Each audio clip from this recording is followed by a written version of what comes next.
Indeed. All right, here comes the show, everybody. Open your mouths and open them up. Ugh, let's not say that again. Let's just do this show right here, right now. Hold on. Okay, there we go. All right, here we go. It starts with Bo's awesome intro in 3, 2, 1. Oh, we're not recording. Why? Why did it stop? Okay, there we go. Sorry. Miscalculated thing. Okay, now it's for real. 3, 2, 1.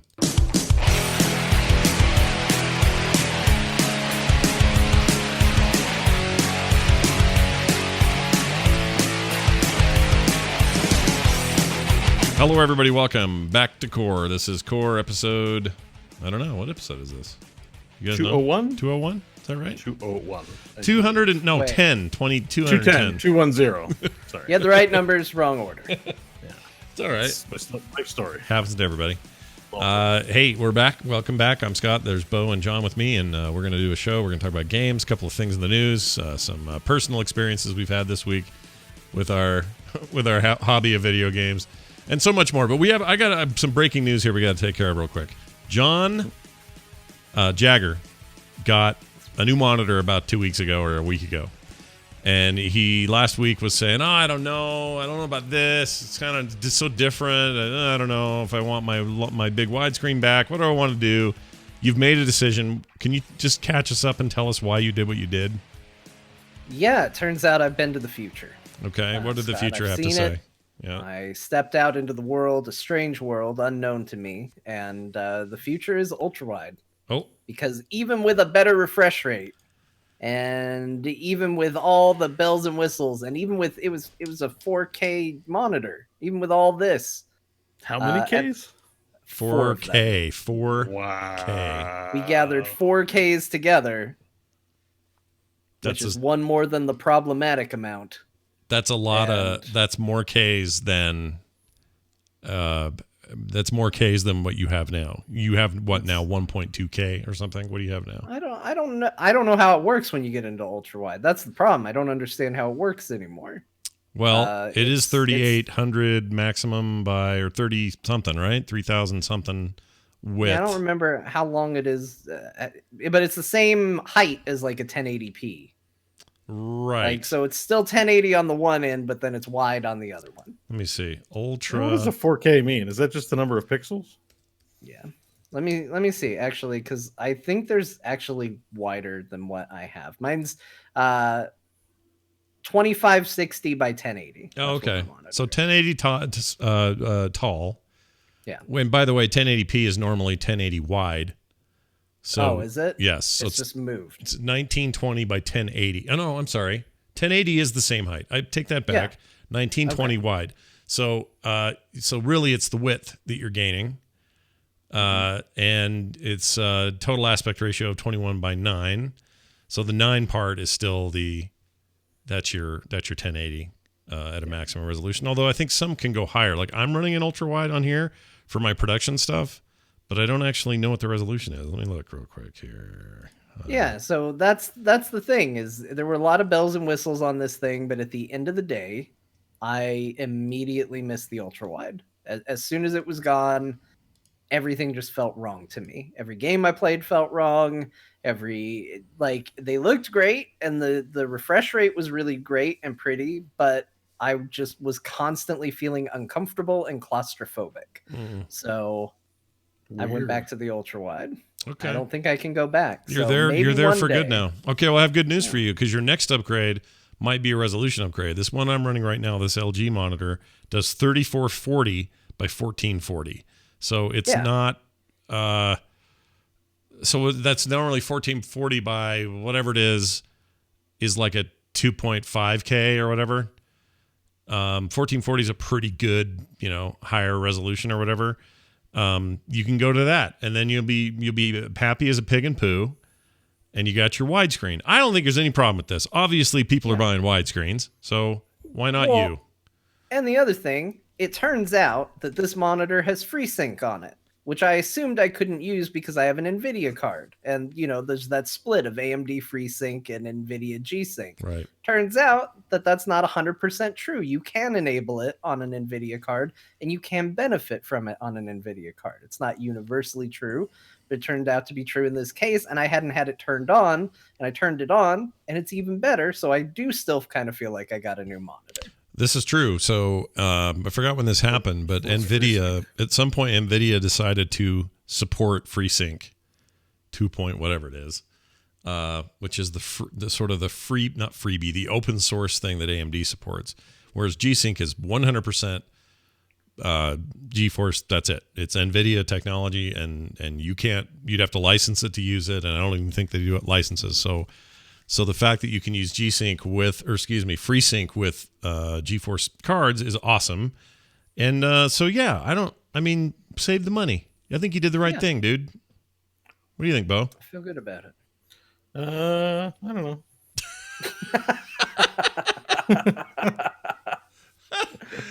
I mean, you're happy 16:9 like the rest of the world? You're So cool. I have a feeling it's one of those things where it's a peripheral and not the you're on the periphery of PC gaming society, and it's not the standard. Mm. Yeah. So when games and stuff don't support it, or the next gen of blah blah blah comes, like, you know what I mean? You're Yeah. I don't know, but There's a lot of patches for games, especially if they're older. Like if I want to play XCOM 2, I have to download a patch that supports widescreen. Mm-hmm. Right, Some exactly. do it. Some of it's built in, like World of Warcraft supports widescreen just natively, or does it? Am I thinking of Diablo, or just Diablo pretends like it doesn't, but it totally works. it does? The only weird thing you have is like the menu screen is all janky for some of them. Like you can see like broken architecture off to the side, but then once you're in the game, it actually plays fine. And Heroes of the Storm still supports it, I think, right? At least In it a did. great way where you get to see way more of the map than what people. the cheating monitor. Seems like Yeah, it. that's right. Yeah. Well, that's cool, I dude. mean, if you can see farther and you're playing Chromie, it is like the biggest cheat. It's true. So wait, you had this long enough to not long enough, or you're still good on a return. It's not like you're going to get. Oh yeah, it's Damned. going back. I'm getting a full return. Okay. Although I need to do it soon. But Amazon Why don't you wants get me a to go to second specific widescreen? place. Oh yeah, do 2 widescreens. I And put might one on one top of day. the other. It's Maybe not side by it's, side. Put one on top of the other. That way you can put your TV up top, and There you go. Well, here's a Yeah. dumb thing, but this is another perk that the other monitor did not have, and this is going to sound lame, but it's just true for me. The height of this monitor is absolutely perfect for me to set my iPad up in front of it. It's the perfect distance between my keyboard and where the monitor begins. It's the perfect height to where the iPad doesn't block anything. So I literally do exactly what you're saying, which is I'll have something on the iPad playing TV-wise and then the monitor up above it, and I'll have both going at the same time. And that works with So- your current widescreen 21:9. Yeah, setup. didn't Okay, work too with much. the other one. The other one was in my face. The other one was real aggressive. It was an aggressive monitor. So that's it's, a lot of exercise, John. it is a lot. Because you have to take your hands off your mouse and keyboard to interact if something goes wrong on the iPad. Like it That's plays, true. You know, And whereas if some- you have mouse and keyboard and the second screen, you can just alt tab, fix it, go back. Yeah. If I had an iPad, I have to lift my hand and then place it on the screen of the iPad. Oh I man. could hurt myself. Yeah, It's you don't want to do dangerous. that. That is dangerous. And that's glass. That'll cut you. Yeah. You think your back hurts now? Wait till you're poking around with an iPad in front of you. Yeah. Okay, so I was just thinking. So right here is my 21:9 wide, like you're doing, and then next to it is a 4K not wide that I use for gaming. So I'm gaming on a standard 16:9, and I'm doing production work, podcast, video work, all that kind of stuff over here on an ultra wide. And for some reason, that doesn't feel weird for me to switch back and forth. When I'm playing games, I don't even think about the fact that it's not super wide. And over here, I don't think about it being narrow. Like this just seems perfect for what I'm doing in the production side. So it's weird. I don't know why, but I'm kind of cool with both depending on the use. You don't like to cheat at video games? I mean, that too. I mean, clearly. Not like Cheating John, at the video cheater. games feels so good. Game Genies got expensive. They're real pricey. Now they're monitored. Yeah, they're full screens now, as it turns out. They do one thing: see more area. I don't know that I ever had a Game Genie. My friends had one. I never had one. Is Game Shark the same thing? It was like It's it, right? a little different, but yeah. I think I've seen the same Game principle. Shark. A friend had a Game Shark, and you have to put a weird code in for all the different things. Like, what was the deal with that? That just was like a magic thing. Well, exactly. That's why I was young at the time, so I'm like, I never really thought about how it worked, and I'm like, was this legal? Yeah, they flummoxed me too. But what I remember is it was like a cartridge. It would be in the cartridge slot, and then your cartridges that you had, the games themselves, would then go on top of the genie or the shark. Yeah. Did you ever play Sonic and Knuckles? Yeah. It's like that. Yeah, it's like that. It was like a weird double-decker. That was a weird time in games, dude. What a weird time. Well, it's. I think it's a fun time in games because now everyone's knowledgeable. But like, as a younger person looking at the Game Shark, you just try to imagine what's going on in there. Like, there's some secret magic swirls in the Game Genie or Game Shark that intercept with whatever's inside the cartridge. Like, who knows what's in that cartridge? Like, if you didn't know better, you'd think it was just magic in there, right? And then you take a different cartridge and plug a different cartridge in, and electronics happens. And it's like, you know what I mean? You're just like, wow. Like, see, like, imagine to get an expansion pack for Doom, you had to buy like one of those monster heads with the one eye, and you had to just plug it into the back of your computer. You're like, I don't know how it works, but this is what it is. So cool, though. Yeah, you got me convinced. They don't make products like that anymore, really, except Nintendo with their little what was that line they had? The Weebos. So the Amiibos. They still do those. You can go buy not Amiibos, but the construction sets. What are they called? Oh. You can make a wooden cardboard piano. Cardboard thing. It's not Fago. That's the drink the clown posse drinks. The Nintendo Fago. I think that should be the next system. Oh, what's it called? Labo. Oh, it's close. Yeah. Labo. I almost said labia. That was wrong too. Nintendo, new from Nintendo. Nintendo labia. The Nintendo labia. Open now. Okay. Wait, can't make me laugh like that. You're killing my back. I don't want to hurt your back anymore than it's already hurting. Anyway, that's cool, John. I guess you're a richer man for it, and you are now back to where you were comfortable and where you like to be. Sometimes you have to do this stuff. You know what? And you know what's great about the modern era is that we can do this where we can say, you know what? I got a wild hair. I'm going to try this. Oh, I don't like it. Amazon just takes the damn thing back if you do it within the first 30 days or whatever. Yeah. Like, in some ways, that's the downfall of, capitalist society. But in some ways, it's amazing. Like, I just bought, where is it? Oh, I don't know where I put it. Oh, it's right here. Okay. So I bought a couple of things this week. Okay. I got good deals on them, so I feel okay about it. Number one, a wireless Super Nintendo gamepad. Oh, nice. That's designed specifically for the Super NES Mini. And it has a little dongle you stick in the front of that Mini, and then this thing's now wireless to it, okay? I think it also does Bluetooth just to anything. But anyway, it's pretty standard. Shoulder buttons, D-pad buttons. It's what you think it is. And it's from those 8-bit do guys who make really, really nice controllers. I picked that up because I wanted to do that. And then while I was at it, they also make a little higher end sort of pro controller style thing. And this thing will sync to anything, like anything. It's just a Bluetooth controller. So PCs can use it, tablets, phones, Macs, PCs, whatever. They can all just sync to this thing wirelessly. And can't wait till you can plug those things into a vacuum cleaner. I don't think it'd work on those, sadly. I'd like to control a little tiny person with it. Like, if I could figure out a way to motorize like a little person and just like tank control him around, be amazing. Yeah. That's what you want? That's your goal? I do. I want him. He would like scooch up behind people, sit there awkwardly for a second. I'd hit the A button. He'd go, meh! And then they'd go, and look around to see what was going on. And then he would just tank right around and just keep moving that way to go to the next person. But anyway, I like it a lot so far. But the whole point of me bringing this up is if I didn't, Amazon would be happy to just say, okay, well, you didn't like it. Go ahead. No problem. We'll just credit your account or put it back on the card. How do you want to do it? Like, I love that. Now, I'm not going to do it because I like it. See, that's the thing. I think they proved out that people aren't just going to return stuff all the time. People want good stuff. So if they find something they like, then they keep it. And for people to keep it, that means manufacturers are going to compete better to make good stuff so that people don't return it because they wanted the thing to work in the first place. Does that make sense? I hope it does. Yeah. I agree with that. I like this controller so far.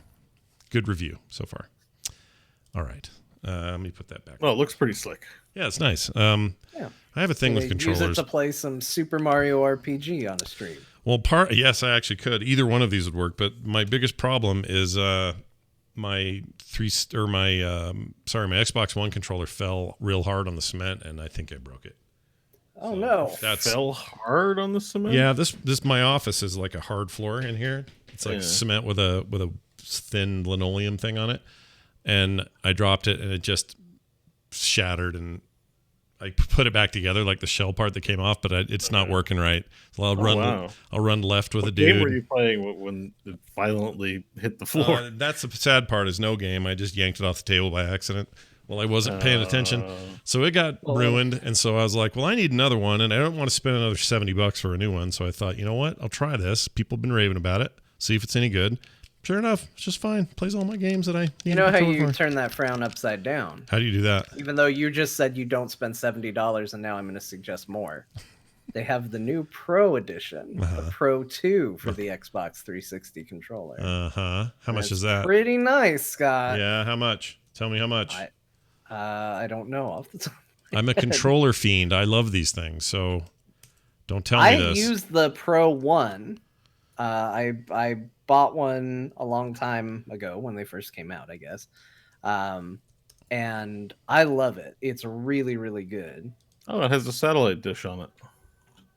Is this you're talking about the Elite? You're talking about the Elite one? The Elite controller? The Elite. That's it. Okay, I'm looking at it now. The Elite Series 2. That's the one. Oh, it's only $180. Yeah. No problem. Let's get that coming. Just get that controller. I mean, wait, do you have that? No, John does. He has John does the first one. I have the first one. So that's the Elite 2. I have the Elite 1. It's a really nice controller. Does it have those little buttons on the back of it? Yes, but I took them off because I didn't like them. Oh, so great. I removed them. You spent a bunch of extra money for a sweet controller and took it off. Well, I mean, it's very, you can just say, oh, I don't want this piece. So you just... Oh, wow. Yeah, it's meant to be very... It's meant to be very modular. Yeah. Yeah.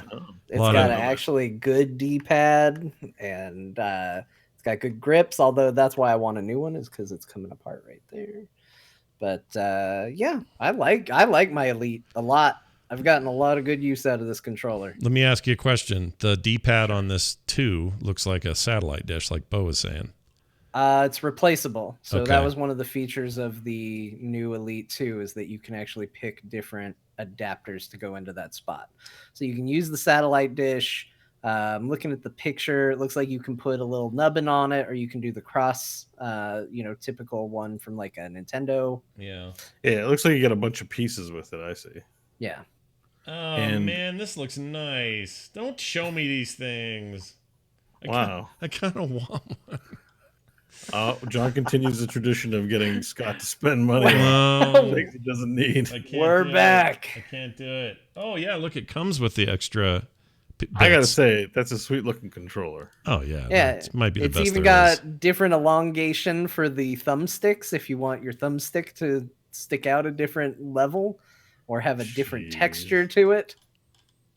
Yeah, that's pretty cool. I mean, yeah. I mean, the thing I got was like $35. So, but it's not your typical like trash third-party controller, which is what I was the main point I wanted to get to. If you look up the 8-bit do stuff, all highly are they like those like craftsman style manufacturers who make kind of cool?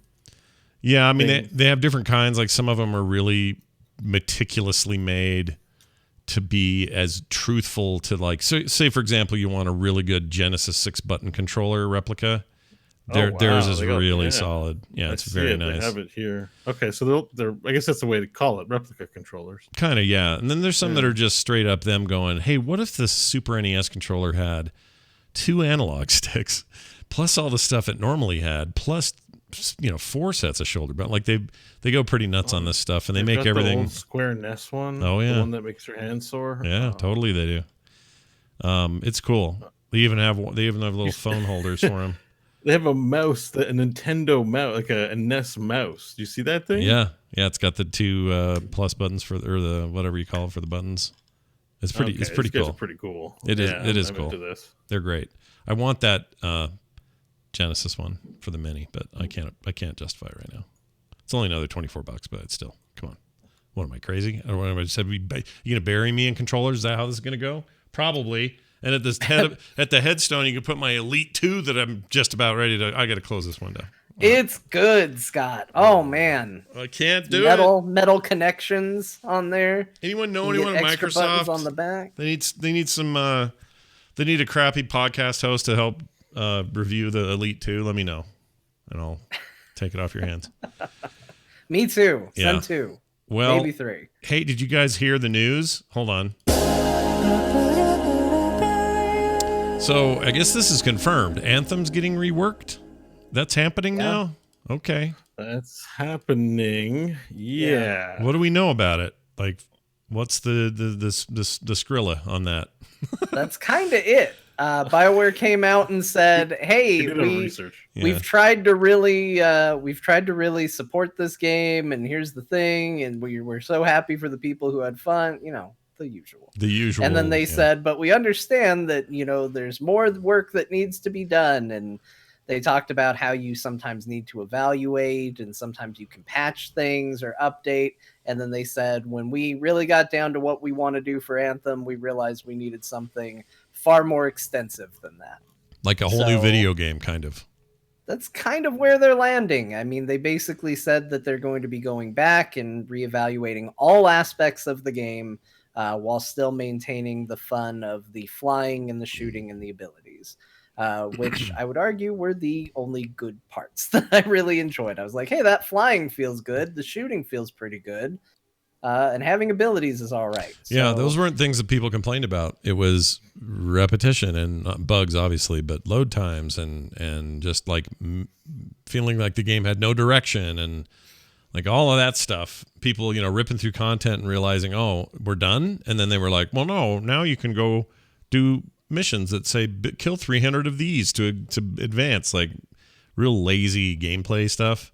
They got to fix all that stuff if they want me to come back. Loading screens were horrible, and it didn't run on a graphics card that it was supposed to run. I had stutter and frame rate issues. It was unplayable, basically. It was pretty bad. So, like, it's hard to say whether that game's a good or bad game, personally, because it barely ran on specs it should have run on. So, it said that it would run on. Mm-hmm. So if they could just fix that part, that's all you need. Make it. I had a lot of fun with elements of that game. Like, that's the thing is I think because for a lot of people, I'm sure they hear this and they go, "Oh, I've made up my mind about Anthem. I don't like it. Who cares what they're doing? They're not going to save it." But I think there was something there with the bit that I played, and you could see that there was a fun game that could come out of this. It needs a lot of work to get there. And whether or not they're able to put that time and effort in and do that remains to be seen. But there was a lot of stuff that I really enjoyed with that game. Mm. Yeah. I mean, there were. And it certainly had a foundation that would look great. I mean, it looked real good when you could get it to run the way it was supposed to. Like you said, flying was fun. Shooting was fine. Like, the basics were there. Just feel like the game was done. It felt like it wasn't done. That's how it felt to me. That game needed another year and a half. Too. Yeah. It was basically confirmed. Yeah. And the story, speaking of story, the actual story of that game was, I mean, barely there. It was bad. I'm going to call it bad for BioWare because BioWare is a game or is a company that has sold me games that don't play great, but I've still loved and had a great time because the story was enough to pull me through.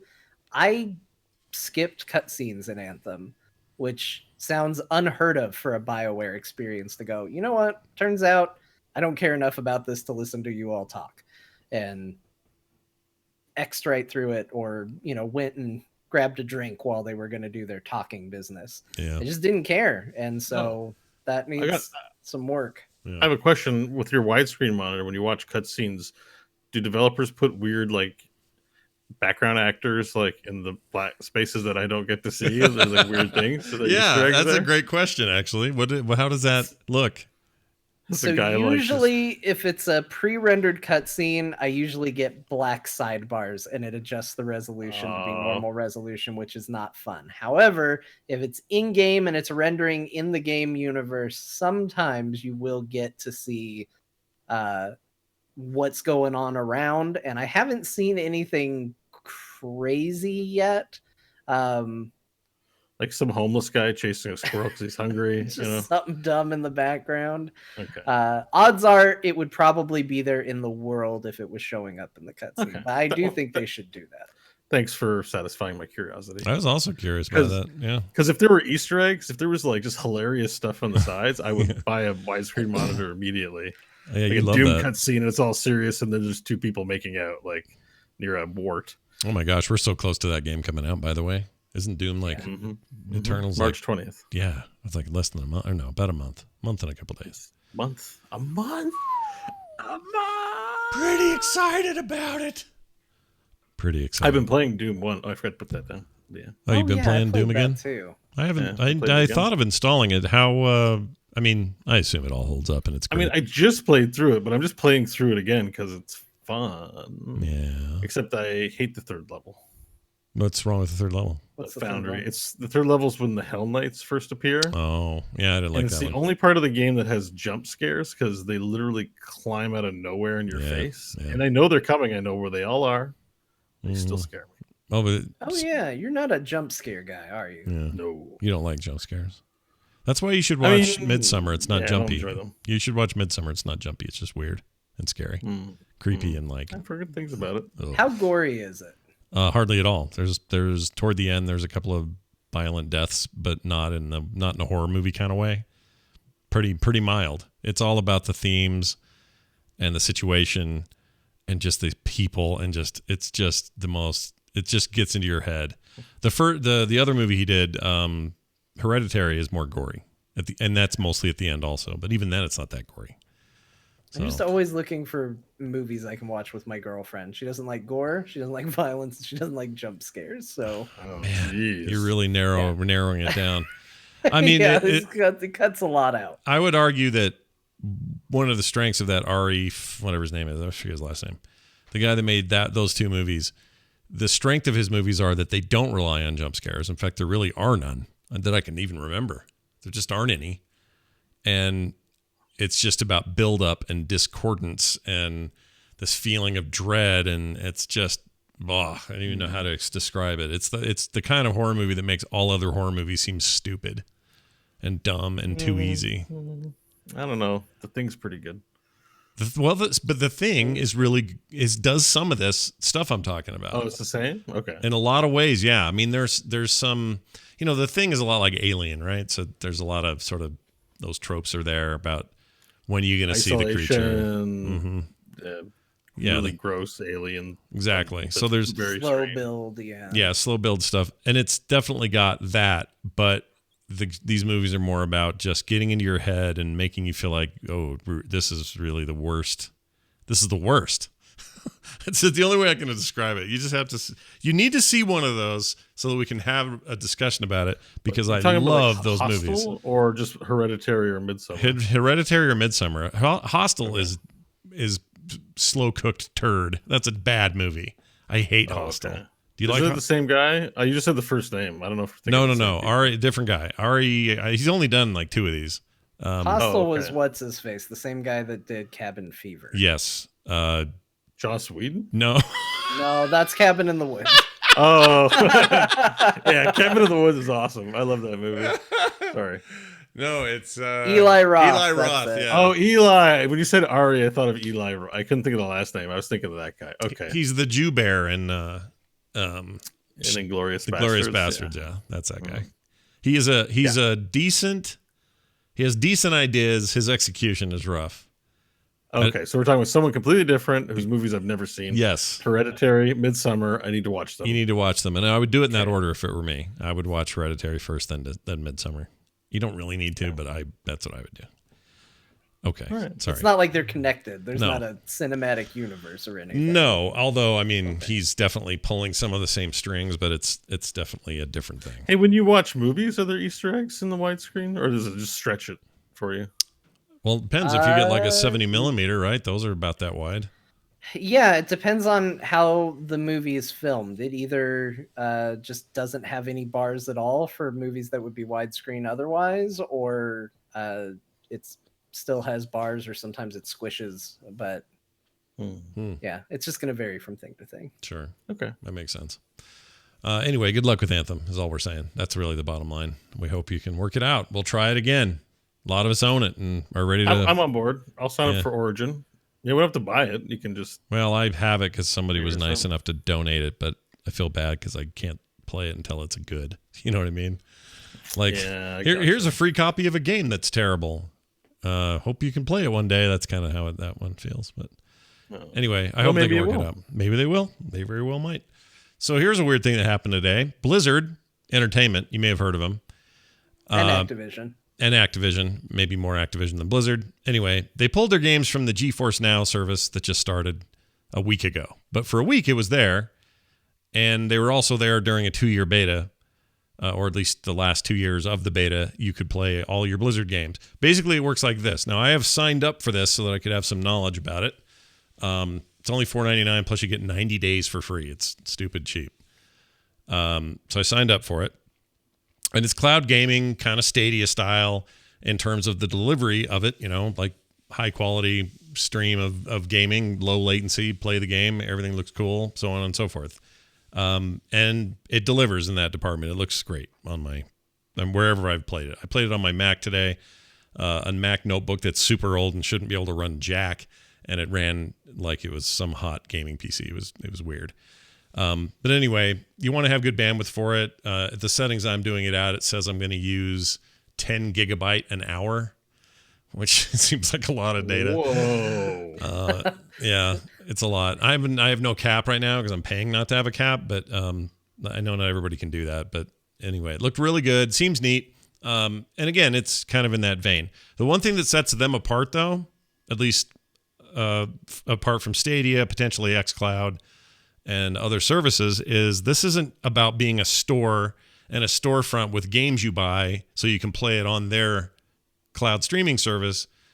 They go through your stuff and they find out what games you own, and then you play the games you own. So it supports Steam, Epic, Uplay, like all these stores and ecosystems, and the games that are already on them, and games you already have paid for, like stuff I already own. So I'll search for a game. Like today I was like, well, let me see if Stellaris is on here. I search for it and it says, yeah, click it. And then the thing says, if you own this, you're ready to go. I do. And it launches this virtual window. It's like my monitor is now hooked to a PC millions of miles away. And I get this Steam window opens up and says, oh, there's Stellaris. Hit play and I'm playing the game. Yeah, you're just running the program remotely, essentially. Basically, yes. I'm running it off a computer with its own dedicated GPU somewhere in a rack, somewhere in, not Iraq, it's a virtual the country. Desktop. Yeah. I mean, ultimately, this stuff is just a virtual like streaming video games. Amazing. I'm like, this stuff's been around for a long time. Virtual desktop, Windows 2000. I mean, yeah, just not with this kind of speed. I mean, the fidelity is what makes it, but I'm just saying you're remotely running the program. Yeah, basically. Correct. And there's a lot. I mean, obviously, there's more tech involved than just you're running a. You're not just mirroring another computer. I'm being reductive, but yes, yeah. But you're right. That's the origins of where we're at now, right? So, yeah. And it works as advertised. Works really well. I think $5 a month is super cheap for what it does, and also the 90 days to do it for free is super nice and generous of them. And nobody has a problem with that, because a lot of times you buy a game, but if you play like a different executable or a different install, the company has a problem with. That's why I guess Activision EA or Activision Blizzard's out. It's so here's my theory. Yeah, but I own the game. I think this is my theory, and I actually have a couple theories, but this is my main one. So that gives you the background on how this stuff works. A lot of if anyone didn't know, most of you probably already do understand how it works. When I launch into Steam, I'm logging into Steam there. Right? So I'm doing a private login where I'm saying, here are my credentials. Now I'm logged in on this remote computer that is now feeding this content to me. Same goes for Uplay. Same goes for Epic. Whatever you need to log into, you're doing it there. Okay, so I played, for example, World of Tanks, which I've played before. I just wanted to see how World of Tanks played because it's a graphically intense game and just lots of stuff going on. And it looked great, by the way. Played really well. Hardly any. I couldn't tell any latency. It wasn't noticeable. World of Tanks is an online game too, right? It is, yeah. But in this case, to one server to play on another server. You know what I mean? It's kind of funny. I know it's weird, but they're You're right, but I'm not having to do both of those. I'm only connecting to the one, I know. which connects to the other. It's just funny because usually you're like, I'm at my PC, Right. I am at point A, I connect to point B. But with online games, you connect to point C, Right. especially a game that probably that company manages its own servers. Right. Anyways, I just think it's fun. No, you're right. It's an interesting. The whole thing is an interesting juxtaposition compared to what we're used to. But anyway, so I'm logging into all of these services, including standalone games like Path of Exile. If you launch that, it's just the Path of Exile client. You log in with your stuff and you play Path of Exile. And all your cloud saves from everywhere are still intact. So it really is getting to use not just the games I already own, but it lets me have all the game saves that I've already created. So all the content is already mine. I'm not starting over. It's not like, I got to get this version of Red Dead Redemption. No, I'll play the version that I already have, but I'm going to pretend that I don't have this gaming PC over here, and I just want to do this on a small notebook, or I want to, do it on a somewhere else or some low-powered whatever, and get this kind of fidelity. So that's what I've been doing. Now, because you log in and do your own credentials, they've all been this has all been possible, including Blizzard, which means Battle.net, right? That's what people are logging into remotely is Battle.net. Blizzard yanked it, and here's my theory, and I think there's something to this. They made a deal. I think we talked about it too, with Google a few weeks ago to handle all of their cloud-based streaming stuff for all their esports, all of their delivery of content, like a great big contract to make Google. Oh, I know what you're going to say. So here's my thinking, and this may be right where your head's going. I think so. It goes deeper than just, they're going to use Stadia because Stadia is Google. I think that's possible, but here's what I actually think. Stadia, one of its initial things it said when it first announced itself and said, hey, we're Stadia, here's what we're going to do, long before you could even get your hands on it. They said one of the things we want to do is work with partners to create a white label version of Stadia. What that means is they provide the back end, the structure, the functionality, but you just brand it any way you want. So somebody like Blizzard could come along, Blizzard Activision, and say, hey, we want Battle.net to basically become a streaming cloud client for our games. So anyone who owns our games at home on a PC, he's out traveling, he's got his laptop with him and a decent connection, we're going to let him play all of that as if he was right there in front of it. But we're going to do it through this client, basically making their own Stadia, their own GeForce Now. Yeah. And the way they do that is and again, Google's in. This is part of their business plan with Stadia, is to provide a white label or a generic version of this that lets Blizzard just call it their own, pay to license it, and just use it. Now, whether Blizzard charges for that or not, that's a whole different argument. We can have that if this ever happens. But I think that's what's going on. I don't think this is them going, we can't have somebody else taking a piece of the potential pie, because this is a no-brainer for Blizzard. There's no loss to them for doing this. It would be like saying, we don't want to have our software on a certain console because that console's not ours. Well, they've never done that before. They've got their stuff in lots of places. There's no reason why this wouldn't benefit them, especially a PC-centric service like this. I think the reason they're not is one of two. Either they're holding off because they just don't want to jump in or let their plans be known yet because they're not sure yet about the future, or it's this other thing where they're going to either do Stadia directly, which seems weird because Stadia doesn't have this option yet. There's no option to pull in games from your existing libraries and have them work. Stadia is all about buy shit on our store. Yeah. Right. So I don't think they're doing that. If they did if they did the thing where I'd have to go buy World of Warcraft again or buy Diablo 3 again or anything in the store again to play on Stadia, that's a giant mistake. There's no way if they do that, I'll eat my hat. I'll be shocked if they do that. This hat right here, I'll eat it. I think what is more likely true is that they are going to turn Battle.net into a streaming cloud client for Blizzard and Activision games, Call of Duty, whatever. Oh my God. Can you play the... Yeah, I can for yourself. I totally play that. China! Whoops, wrong one. Hold on. That's definitely not the right one, the first one. I mean, that's just that's a big kahuna... not big kahuna. It's a big baller prediction.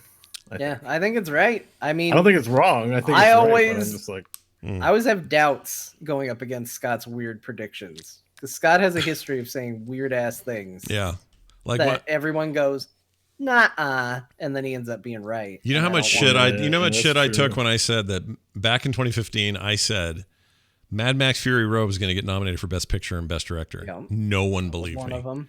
Like nobody believed me. They were all like, "Whatever, dude. This is some big slapdash freaking action movie. They don't nominate movies like that." I said, "I'm telling you, there's something here. I don't know what it is. Mark my words. Bet me money. They're gonna nominate it." I said it on the air months before anything was announced, and boom, we got it. So John's not wrong. That isn't to say that I don't f up these things sometimes, but I think this one in particular just has the smell of. Hey, we did it all this time for 2 years during the beta and a week of the launch, and then we pull it? I don't know, man. It's like they're going, well, if we're going to launch our own client. One I always thought was really impressive, Scott? It's the one I always think of, because you're right, the Mad Max one was a big one, but is when you said, and I don't know, maybe you had inside information you didn't tell me, but is when you said after Destiny put out that expansion and it was good, you said, I bet the Diablo people talked to them. Oh, yeah. And I was like, I heard that and I yelled out loud in my car when I heard that. I said, what?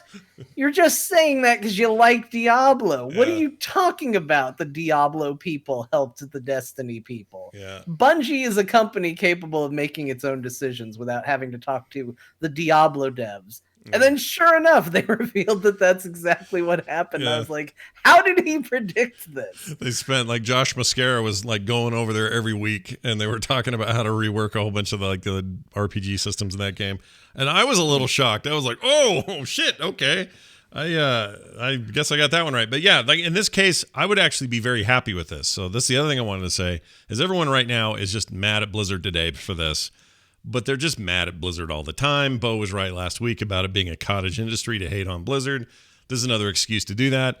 I think it's all misplaced this time around because it isn't Blizzard's job to make sure that an upcoming or release platform, that's their job to get the good deals. It sucks if you're super all in, like, I want to do GeForce Now. Where's my Blizzard games? Like, it sucks, but it's like we're throwing a problem at Blizzard that they didn't create. Like, here you go, Blizzard. Have this problem that on top of all the other ones you did create. Now, how about this one you can't help? So I don't think it's actually fair. However, I understand the frustration. Blizzard's also really bad about communicating any of these sort of things, so they haven't said a word about it. So nobody knows why it got pulled. If it wasn't there at all, I would have understood more of it since it was there and then got pulled. It's weird. So in the end, though, if that's what they're doing, if Battle.net becomes this client, a streaming, I mean, it's also for local stuff on your drives, but when you're in a place where you're on a shitty notebook in the middle of nowhere and you've got the bandwidth for it, turning Battle.net into a streaming client is very cool. That's a cool idea, and I would be all for it, especially if they don't charge you for it. And it seems like a great value add, doesn't it? I can add to that too, because one of the things that came to light in the past few weeks, thinking about it too, is that they're increasing the shareholder profits, right? So it's on a scale that we're not thinking about, Right. and they want to get growth. And Phil Spencer said something last week about, the Xbox and the direction of xCloud and all that they're trying to bring games to people who don't have the games. So in a way, this cloud stuff isn't really for us here in North America at the same, like, we've already got everything we need. That's for, like, why do we need this?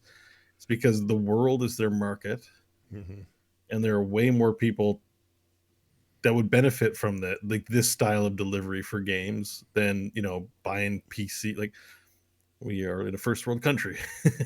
We have a lot of means to products that aren't available the world over, and there are growth markets who a product like imagine a Blizzard console or some kind of box that's tinfoil hat, but like, to also serve more people worldwide, it increases the customer base. Like, they will still play on our PCs probably, but a lot of more people will be playing on streaming services who wouldn't play at all. Well, imagine this. Like, if you're in India and you just don't have access. I mean, actually, this is even true here. The closer this thing gets to as real time and as good as it was going to be if it was on your hard drive anyway, the more and more this becomes viable, and the less and less I care about having top end hardware. That's just the truth of it. And I love top end hardware. That's also a benefit, yes. Exactly. So even in the first world scenario, I think that's good. But let's say you're in India and you're like, all right, I've got this poopy old Dell, and it will play this perfectly because we got great internet here, but I just can't afford the computer.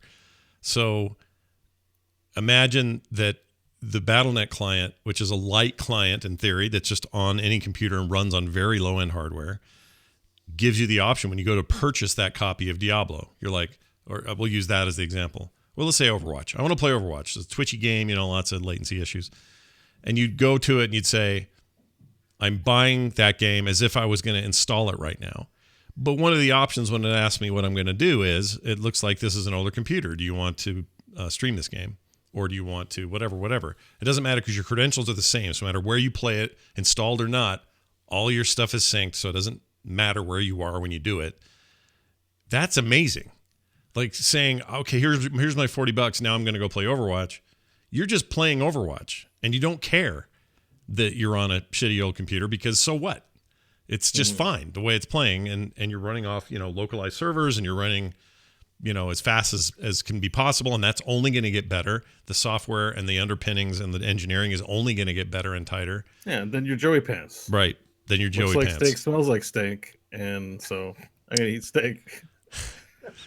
From the Matrix. You brought him up before. A week later, you got the quote even closer to right. I like it as I like that you use that as an example because it's exactly what I'm talking about. That's exactly what you're saying. It's like if it's installed, if it's the Pepsi test, which one's Pepsi, and if you're like they're both Pepsi, right, and you can't tell the difference, then who cares? Because at the end of the day, if the game let me say it this way. This is the big turning point for me, and then I'll shut up about this. I've been thinking about it a lot today. No, keep jamming. I like it. If internet reliability, which is down here somewhere, it's pretty good these days, but it's right here, and electricity reliability, which at least in this country and Canada, it's way up here. It's way up near the top. It's a 90-something%. If this can get, the closer this gets to that, internet gets to that high mark of electricity to the point that we trust in it as much as we trusted the electricity not to go out, then the deal's on. Like that's it. That's the kicker for me. It's never going to be because what I got a taste of today was, oh, my saves are here. Oh, my account is here. All my achievements are here. All my stuff is here. And it doesn't matter where I am. It'll all be here. That was a moment of like, oh, okay, well then do I care that much? If it's imperceptible that I'm playing this in that way? No, it doesn't matter. Like there's I can see why everybody's trying to get a piece of this. Like all these big companies trying to get a big chunk of the pie right now because they see this. They see what this is. Well, if they get it right and they're in early, then they win, right? And then Crimson Neon asked the other question. What about caps? No, I get it. I'm saying that's the reliability factor and the cost factor. That's got to get up to where we think about electricity. Once it does, and I'm not saying we get there tomorrow in 10 years. I don't know when it is. But I'm saying that's the hurdle. Because right now we're all about what about? And all the whatabouts are like, what if my internet goes out? Or what if my bandwidth's not great? Or what if the guy up the street has fiber and I don't? Or like that's where all the poop is, right? It's when that poop goes away and we're right here. Oh, that changes everything. We also can't hold companies that are trying to push this technology forward accountable for what I consider to be bad business practices by others. Like we can't go, NVIDIA, you shouldn't do this service because 10 gigabytes is too much. You're going to hit all our data caps. We hate you. Why'd you do this to us? What we need to be doing is going to our internet providers and go, hey, we live in a modern era where this is going to be the practical reality. It's time for you to either do away with the caps and figure out a way to make that a reality for most of us, or to come up with caps that are actually reflective of what our usage is going to be and deal with that. Because the other thing is that middle America has a hard time getting high-speed internet, but we're not too far from having things like 5G able to provide really good speeds mobily, and you could have people connect that way, which again, the immediate concern is, well, what about data caps and what is that going to do for my phone or my phone bill and all of that? But if they could provide fast, reliable internet over a cellular network, now all of a sudden those places that can't get the high quality internet now not only have access to these games, they don't have to worry about the hardware and they don't have to worry about the internet connection. Right. So all the it's a barriers go win-win, away. and we need to keep pushing towards it. And Totally. the people that adapt to it will succeed. Totally agree. And it reminds me of when they used to charge for texts. Remember that? Texting cost money per text. That was a thing. Yeah. And everybody across the board, all the service providers did it. Or when we all paid long distance fees. I was gonna say, get out the dimes. How many minutes do you get for your dime? Yeah, we don't do that anymore. It's gone. Why? Because market conditions push out these shitty, archaic ideas for nickel and diming. And I think things like caps, data caps, and data limits of any kind, their days are numbered. Because it will be more profitable for providers to provide a big fat pipe for people with unlimited use, because of use cases like this are going to force it. It's just going to, I really do believe that that's going to change that. I don't think it's going to happen overnight, just like that nickel and diming text and how long it took for, long distance, all that stuff took time, but we got there, and I think we'll get here too. And see, that's like, we need to get to that threshold so we can get to the next one, which is virtual reality, but wireless and connected into a virtual world. Sure, why not? And we're in a cyberpunk novel. But we're getting, and this technology is part of that, I think. Like there's that's what I'm saying. This pushes the bandwidth. If we can get it to that, then the next strata is I'm in VR, I'm out in public, but I've got enough batteries in my headset. I'm walking around, but I'm in a virtual world. I'm just wandering around in cyberspace. You know what I mean, though? Like it's that whole idea that everyone's just born into virtual reality, and we're just fed through tubes, and we just spend a lot of time in a digital space that's so like reality. Yeah, I think it's cool. Like I like it. I know that sounds bad, but yes. No, I just like that Scott's earlier thinking in the pre-show, Bo, afraid of Advil, ready for being fed through a tube in a virtual world. Oh yeah, I didn't even think about that. But see, I'd that's be worried someone would put Tylenol in your tube. Too much Tylenol in my tubes. Yeah, half a Tylenol coming at Bo. Watch out. Here's a prank, kids. Put a lot of Tylenol in a food tube. Basically, yeah. Like Disturbed Angel says, wrong. No one paid for text anymore. Everything is data, so now they charge for data. No, that's what I'm saying. We did all pay. Were you not paying for text back in the day? Then you were lucky. What are you, 5? Maybe he's 5 years old. I don't know how old the Disturbed Angel is. Wow. I'm not trying to give him shit. Jeez, I'm not trying to give him shit. 5. I'm not saying, I don't mean that in a rude way. What I'm saying is if he didn't experience that, good on him. But that happened. That was a thing, and it sucked. It was terrible. Yeah, if you went over your text real. limit, you paid another $5 for the month or whatever the shit it was. It was the worst.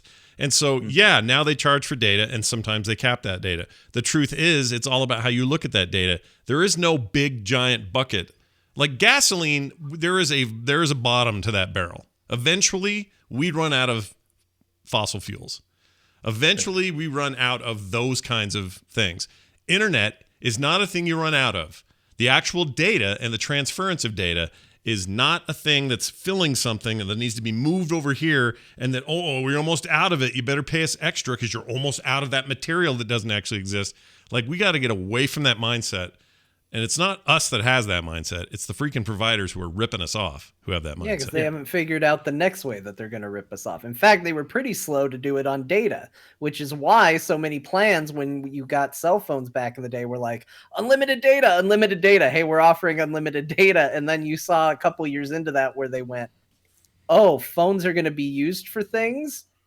Oh, no. Okay, we've got these great limited data plans for you. And then they did things where they would throttle your speed if you were still on the unlimited data plan. And they'd be like, all right, well, we'll give you unlimited data for free. That's fine. But we're going to throttle the speed if you go over a certain amount.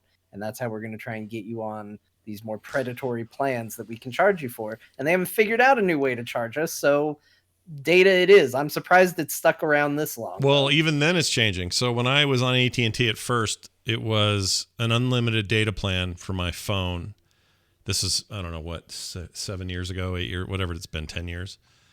We got on that plan, and then a couple of years later, a year or two into it, they were like, all right, now we're going to start, we can't do that anymore. So all new people who come on, you have limits, you have caps. But people that got in first, don't worry, we're grandfathering you in. No worries. Yeah. So then that happened for a while, and I was like, I'm not giving up this plan. Take it off my dead body, right? Because everyone else has to pay caps. It's the worst. But as time went on, that plan got less and less features, and all the cool new things were happening with people that were signing on new.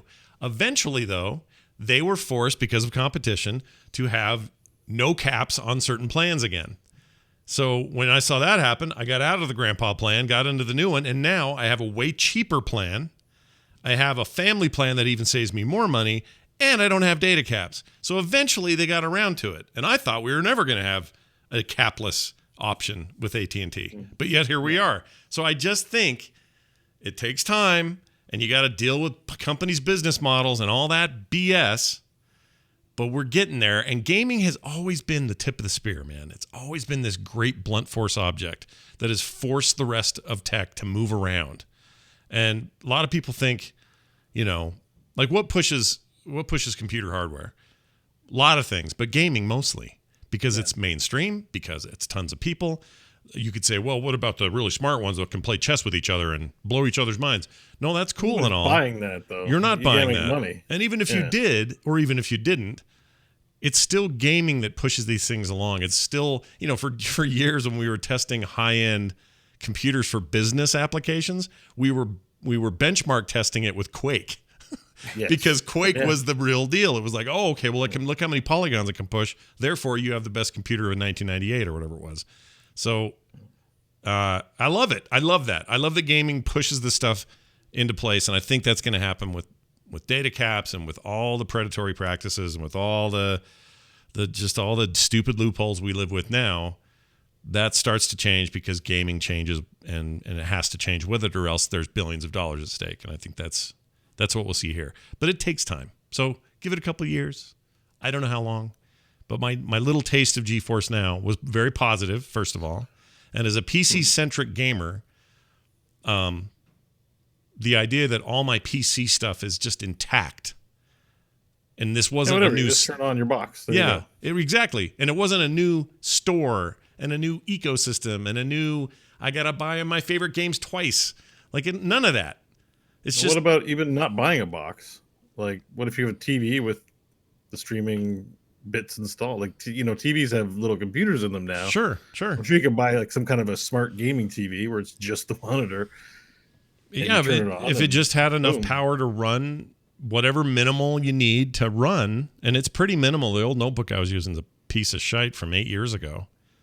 And it ran it beautifully. You ran it on an old laptop. I should try it on an old computer I have here. You can do the free tier too, just to test it, because there's a free tier as well. The free tier's got some weird limitations, like you might have to wait in line for other people sometimes, or something weird like that.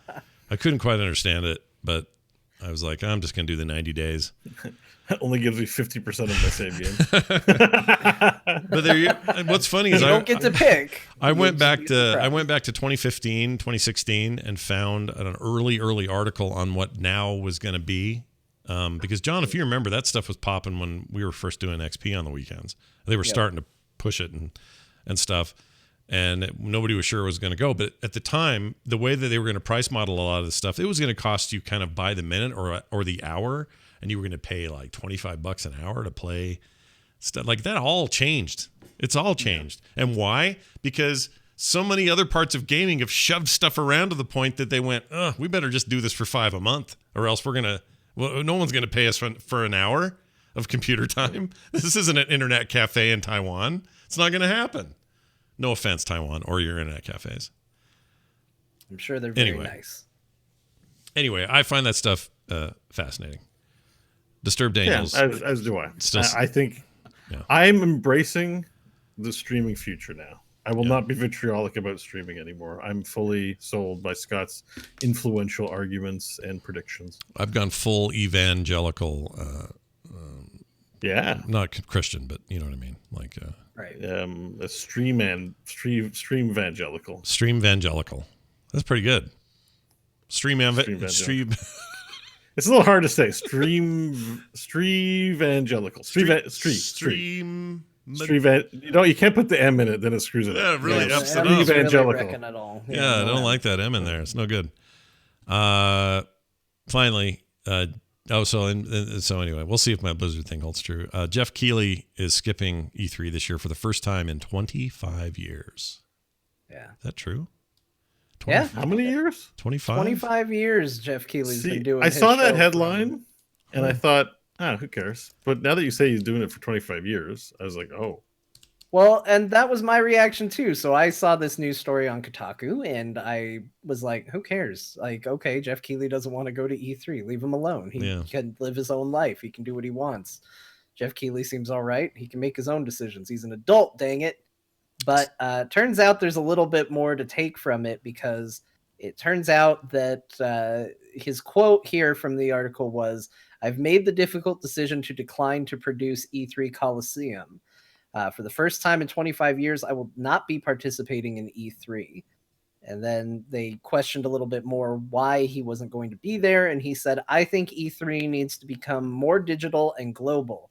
It's a brand that means a lot to people, but it shouldn't just be a show floor." Yeah. So there's a lot of people pulling out of E3 this year. There's obviously a lot of tinfoil hats coming out about why that might be, and E3's decision to move even more towards a public show and not what it used to be. And so it's interesting. It's interesting to see these people who have been more industry side pulling out and not showing any interest in actually being Is he there. having backaches? I mean, maybe. I mean, 25 years. I would expect the S to be like, I'm retiring, dudes. Leave me alone. Kind of. Like, well, I mean, he's only like 40. 25. It's a good run. So he just turned 40. Oh, or I'm sorry, he's about to turn 41. But he was 14 when we went to his first E3. Jeez. Yeah. Wow. Now he wasn't in some kind of official capacity, although it says on his Wikipedia that he his foray into video game reporting and presentation came through something called Cybermania 94, the Ultimate Games Awards. Yeah. It was a game award show that him and his buddies made up. So he was 14 at the time, but was brought in to help write lines for a celebrity host to read. The show was not considered successful. It was aimed more toward comedy than celebration, but from it, Keighley was inspired to develop some sort of equivalent to the Academy Awards for games in the future, which is kind of what he does now with the Video Game Awards.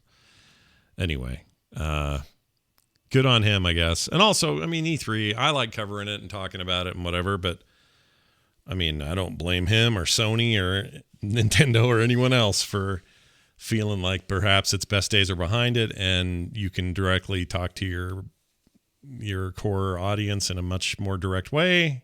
So why would you spend millions of dollars to have a booth and millions more to do a stage thing, and you don't get to control your message very well that way? Like, I just don't know what the advantage is anymore of E3. Like, I think it's days. We just watch the press conferences and make fun of them while Patrick tells us to listen. Yeah. And I like them. That's all we do now. I like those for that reason, but that's not enough reason to keep E3 around, right? Like, no, that's a reason for them to put on press conferences when they have a lot to announce. Yeah. And that's a good reason to have it, though. I think the other reason is that people just rip off their trailers wholesale and make money off them anyways, like on YouTube and stuff like that. Well, right? Yeah. Like half the time I'm watching a trailer, I'm like, I'm not watching the company's site. I'm watching some other guy who reposted it for. Yeah. Like, so why would you spend all that money to make that content just for that? I don't know. Exactly. And even when they do, sometimes it's just one of those YouTube channels that's like, all right, let's break down this trailer that just dropped today for the Zubba Zubba. And you're like, all right, well, you have 900,000 views on this, and the original has like 20,000. So yeah, this is weird, So now that we live metrics, it jumped to the top, or right. But that's the world we live in. So if they're just playing against the grain, just release the video and let everyone else make the content that people watch, basically. Yeah. So my thing is, if it's going to be,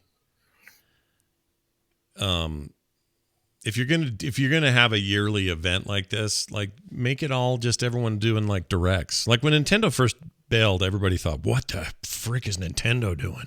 That's crazy. The beginning of the end. Now I think they were like pioneers, man. They were smart.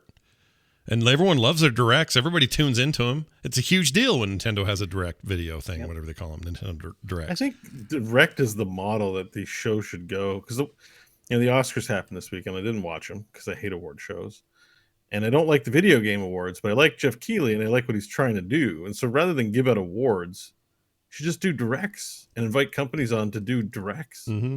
Like, what about instead of Nintendo Direct, it's Jeff Keighley Direct?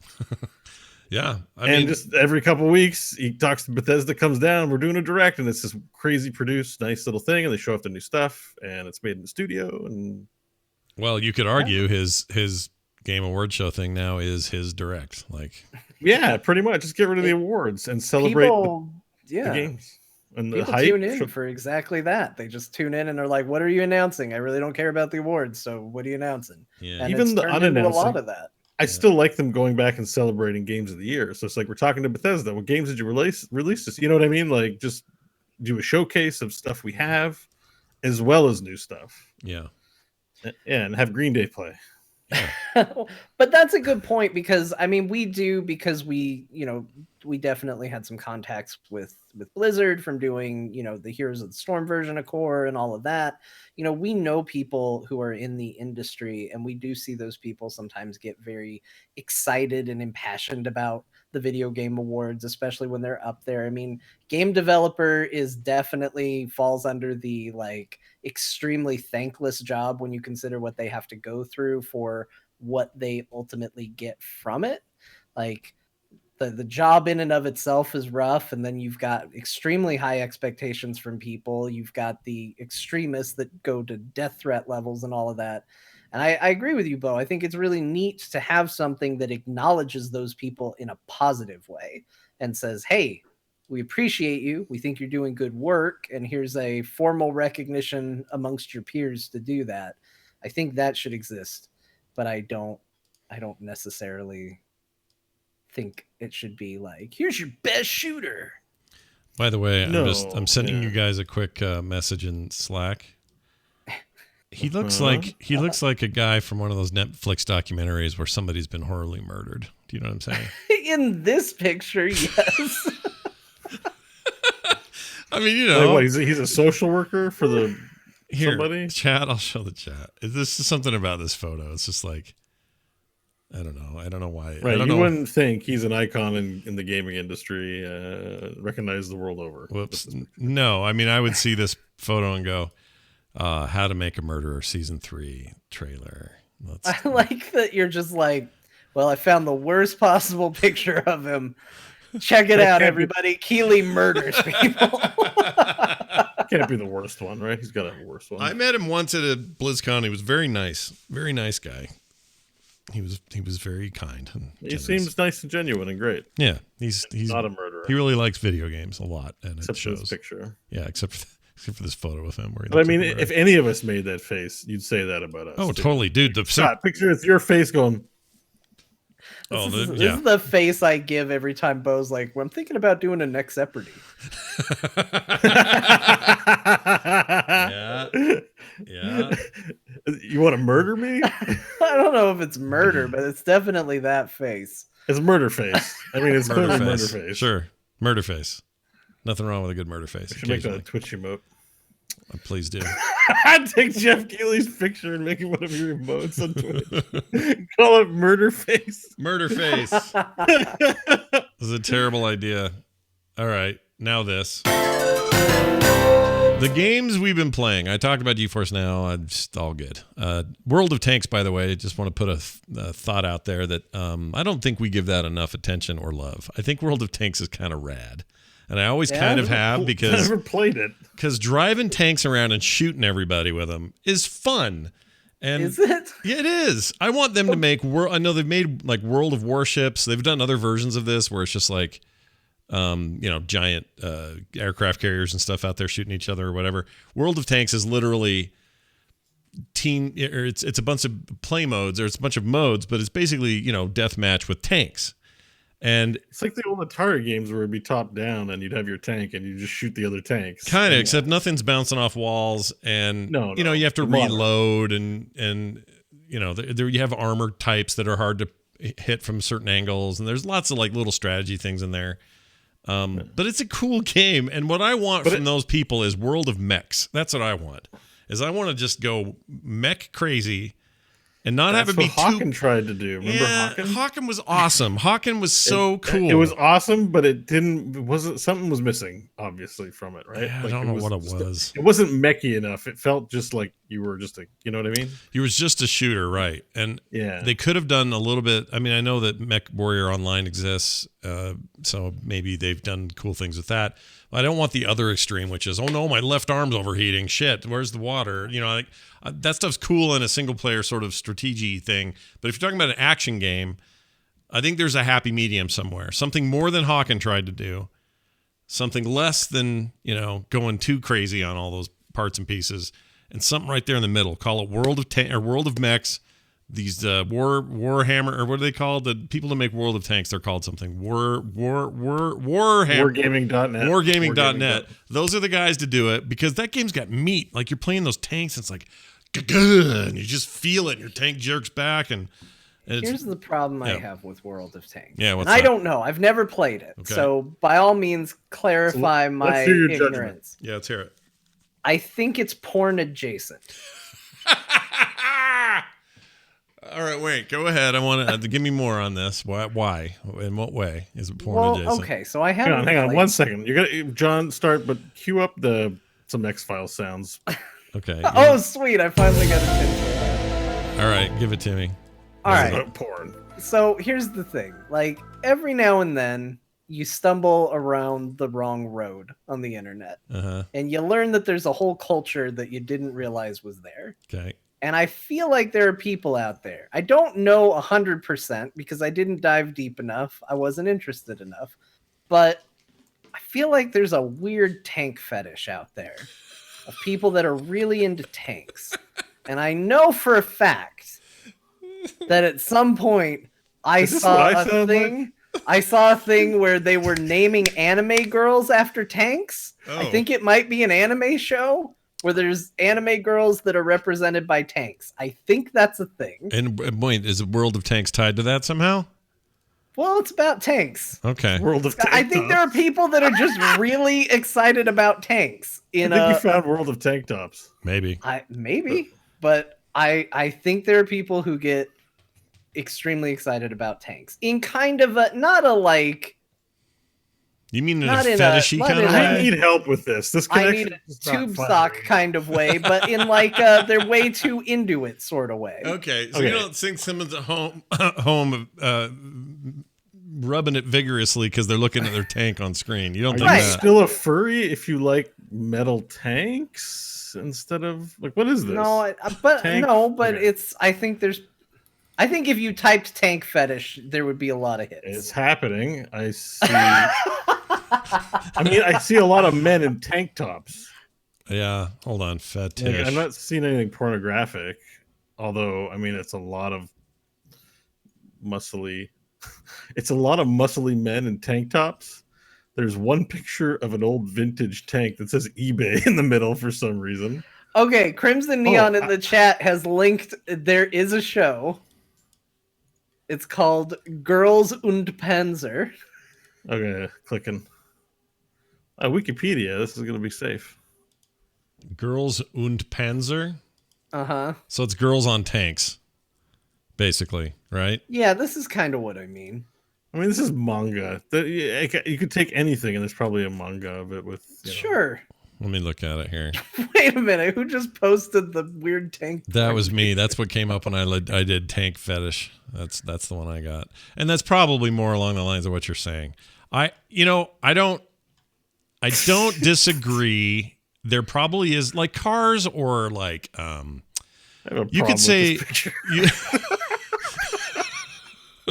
you could say people have gun fetishes and like shooter games. Oh yeah. I think it's for everything. Right. It's that they made an MMO entirely around like, hey guys, tanks. It's not a unit in a game. It's just like, guys, tanks. Well, also you don't it's need not anything. But they're not. It's an okay. So that's one thing that we should probably get out of the way. It is not an MMO. EVE Online. Well, it's not an MMO. It's just an action shooter. It's like playing. But it's an always online game, right? Well, yeah. It's just it's competitive. It's competitive tank It's Overwatch, battles. but with tanks. Yes, maybe, there right? you go. It's a shooter with tanks. Overwatch is also a fetish game. A porn adjacent game. I'm not sure. I think you just got unlucky with the first page you visited, and it informed your whole worldview about tank video games. I don't know what it makes me, but I like tanks in this context. They're fun. They're fun to shoot. I like a big lumbering, physics dependent kind of. I like that. I like the feeling of like. I can't just whip around and turn around arcade style. I gotta like turn the turret and there's a big rock in the way and I gotta and then my aim's bad because my gun's down here and So I got to try to aim it just right, and then I got a sniper module on this thing so I can zoom way out. Okay, there he is. Boom, got him in the tank tread. He's dead. Let's flank him. Like there's some fun in that, kind of just in a strategic shooty way. I got it. This is the best way to describe it, I think. Okay. It's like if you went and you talked to your uncle. Okay. And he revealed to you that he had a collection of milk cartons. And you were like, okay. And he was like super into it. And he was like, check out all these milk cartons. And he loved his milk cartons. And then you found out there was a game called World of Milk Cartons. Okay. That's how World of Tanks feels to me. I just don't know why we're that excited about it. But no, see, what they're doing is saying, hey, you played war games before? Yeah. You played Battlefield where you get in a tank and drive that around and shoot stuff? Oh, yeah, I remember that. What if the whole game was just tanks? That's the premise. That's the whole thing. Like the whole world's being fought by tanks. That's it. There's no ground troops. There's no parachute guys. There's no airplanes. It's just you, your rad tank, and your buddies and their rad tanks, and let's go kill those other guys with their tanks. I mean, there's something there. That's fun. It's like the movie Cars, but violent. Kinda, yeah. It is like the tanks don't have even people in them. They're just living in this world. Like man created robot tanks. The robot tanks turned on men, killed them all, and now the robot tanks just take turns fighting with each other for fun and for sport. That is kind of what it sounds like to me in this game too. There's no there's always a butthole character in shooters that either just kills people with a knife or is invisible. And there's always a good player playing it, and they ruin it for everyone. In a tank game, everyone's slow and plot. Like there's none of that business, right? Right. I mean, if you're really good at it, but there's no stealth tanks now. Nothing like that. There's no Genji or Tracer tank. I want to know what it is, though, because the game has to have that. Well, the game has to have the tank where everyone's like... Okay, so it does have a perk. I noticed today that there was a perk to make you less visible on the battlefield, but it doesn't make you stealth. It just means that camouflage. You're going to be camouflaged more from a distance into the background, that sort of thing. I didn't take that perk. I took a repair perk because I was dying a lot. But it's... Do you pick your tank? Are there multiple tanks to choose from? Oh, yeah. There's tons of tanks, but the game, it's a free-to-play game, and so they're obviously going to be real big on, skins and different tank types and that sort of stuff. It's like guns and stuff in Call of Duty or, Overwatch and their skins. It's the kind of their thing. You have different commander types, so I guess there are people in these tanks, but you never see them really. You have big, beefy, tankier tanks, faster ones that are like a little more for the periphery, the ones that can get in and get out of there. There's like a capture the flag mode type thing where you got to go grab a thing and take it back to your base. When a tank just needs a flag real bad.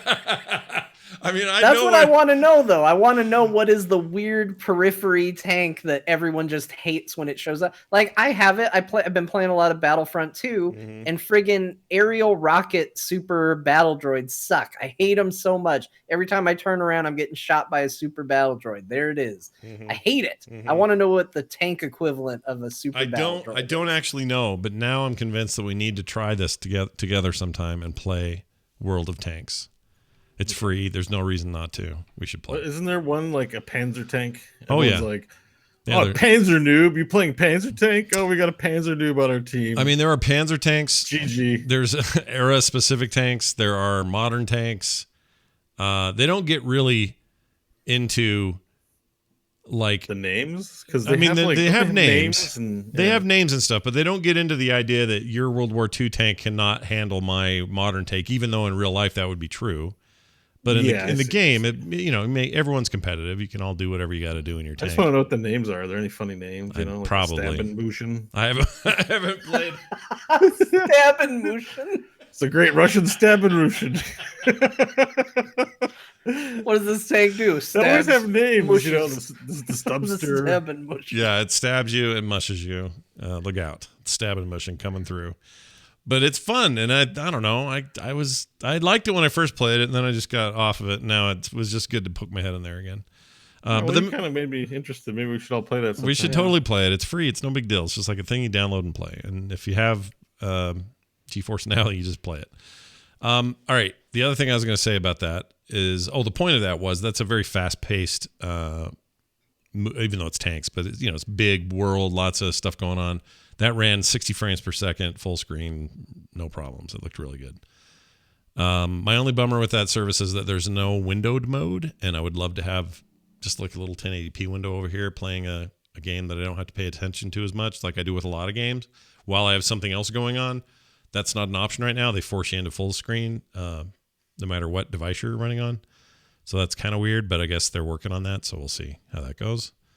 I also played, I don't think I've talked about this before. I played a game called American Fugitive. I've actually had it for a while. Just never got very far in it. It's a small top-down game that is basically GTA 1, but moderned up to look good. That's the game Christian Bale had to bulk up for. Yeah, American Fugitive. That's the one. Except this one takes place kind of like hayseed, kind of out in the country. You're an escaped convict from a prison. You got to find all these people, do missions for them. It's just GTA, but done in a simpler, more over the head kind of perspective. I think it's very good, and I like it. And I liked it before when I played it, and I forgot about it, and I played it again. It came out early last year. It's great. American Fugitive. If you ever find it on sale or see it on Steam for like $10 or something, totally great little game. If you want to get back to what GTA was before it turned into this giant, complex sort of triple story stuff, which is cool in its own right. But if you just want to like go, I want to go run a mission where I got to go destroy a cop car and then come back. Then I want to go out and tow this rival gang leader's car back, and I want to put it in the car musher, and then smash it all up, and then tow that squished together cube of a car back over there as a sign that you shouldn't mess with us. Like that kind of stuff. It's all kinds of stuff like that in that game. I like the look of this. This looks nice. Yeah, it's nice. It's a good look. It's a top-down view, but it's detailed and, It's top-down, but slightly isometric. Yeah. So that you get a little bit of the 3D, which I know some of the early GTA was just like straight down, but yeah, this looks pretty nice. Yeah, GTA 1 and 2 were straight down, super basic in that regard. This is like a real video game, but it's just gameplay wise that they're definitely aiming for a more classic sort of GTA vibe. And you're breaking lots of laws and shooting lots of cops and, driving over people, and hilarity ensues. It's a good time. There's lots of world stuff too, like just food laying around you can eat. Looks pretty good. Yeah, it's all right. I like it. American Fugitive. It's cheap too. And then I played a whole bunch more of Undermine, and that's a game I've played before and talked about. It's in early access, so it's just sort of waiting for a big content update, and they did it, and man, that game's getting better and better.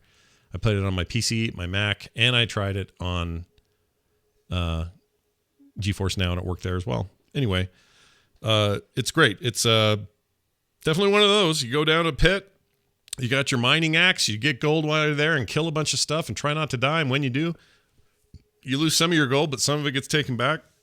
You go back to town, you spend that gold on upgrades that are permanent, and then your next guy goes down in the hole and fights some more, and you kind of keep going like that and unlocking all the stuff. It's one of those. It's, Rogue Legacy style, basically. And I really like it. I liked it before. I really like it now. The new content's very good. It's really polished and great. It feels done, so I don't know how much more they have to do because it feels finished to me. But I like it a lot. I've just been in a mood for one of those kind of games, so I played that a whole bunch. John, what'd you do this week? I didn't do anything new, so I'm going to use my time to ask you a question. Go. Have you gone back to Hades? Not the place, the game. The early access game, since they've done any of their big content updates? Yes, so 2 weeks ago when it showed up on Steam or whenever that was, yeah, I went, oh, right, how's that going? And I ran over and launched it because I bought it like you did in Epic, and it's great. It's great what they're doing. That game's great. Has it come a long way? Oh, yeah. Not that I felt it needed to. I was having a great time with it way back, but that's a game I keep telling myself I'm going to check back in on because I know they've done a lot, and I'm just curious how it is. My takeaway was that the combat felt way tighter than it did before, and it already was pretty tight and good. It's not like it was bad combat, but that stuff feels really tight right now, and it also feels less... how do I explain this? I mean, it's meant to be somewhat random, or lots of random, right? Like, yeah. You unlock a door, you go to a place you haven't seen yet. That's the whole point.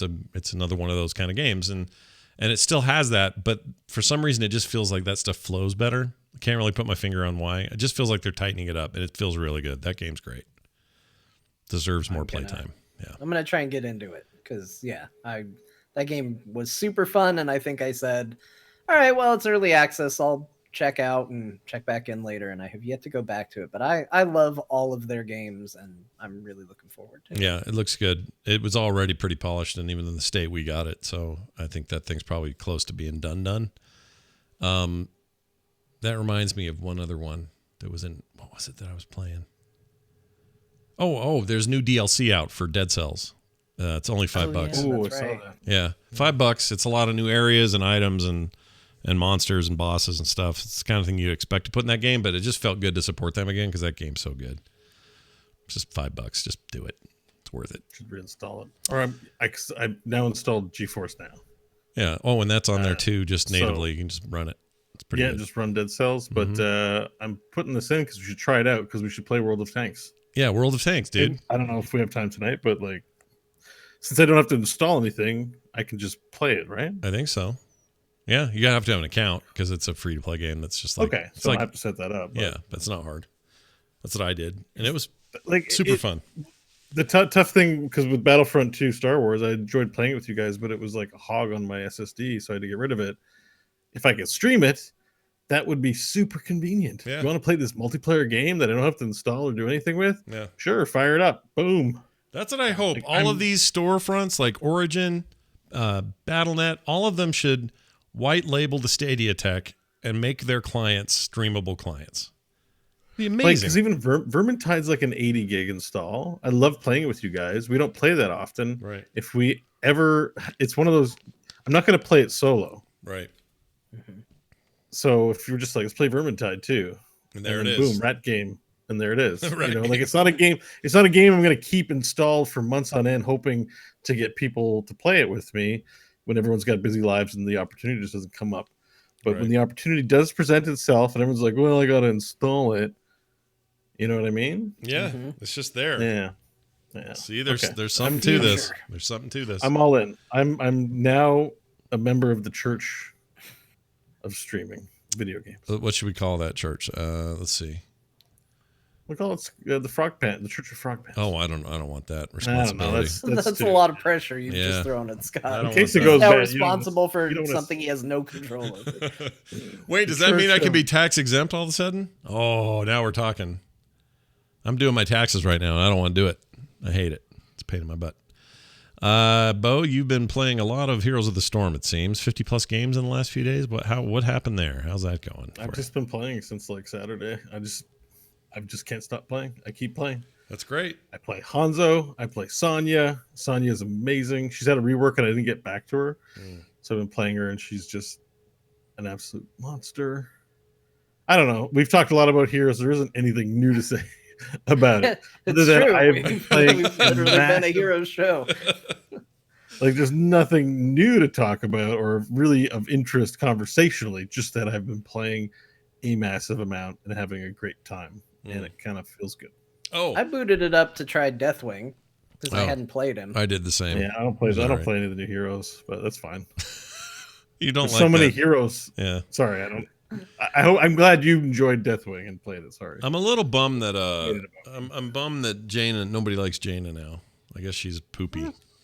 Is that the deal? Because I like Jaina. No, don't listen to people who tell you that. Yeah, Kyle that's not true. She Ferguson does a told me ton of that. damage. Kyle's like he's all of our mentors in this game, and He's talking about his level, like he's that's true. the Goodyear blimp. We're the ropes just dangling off the bottom. I see Like, plenty of Jaina's doing lots of damage and quick match, so don't worry. All right. I don't know what her It doesn't win rate apply. is. Do they still do win rate things? Can you still go to Heroes Hearth or whatever it is? Well, I mean, Garrett. They own it They now. bought Hot Slogs. Oh, right. They did.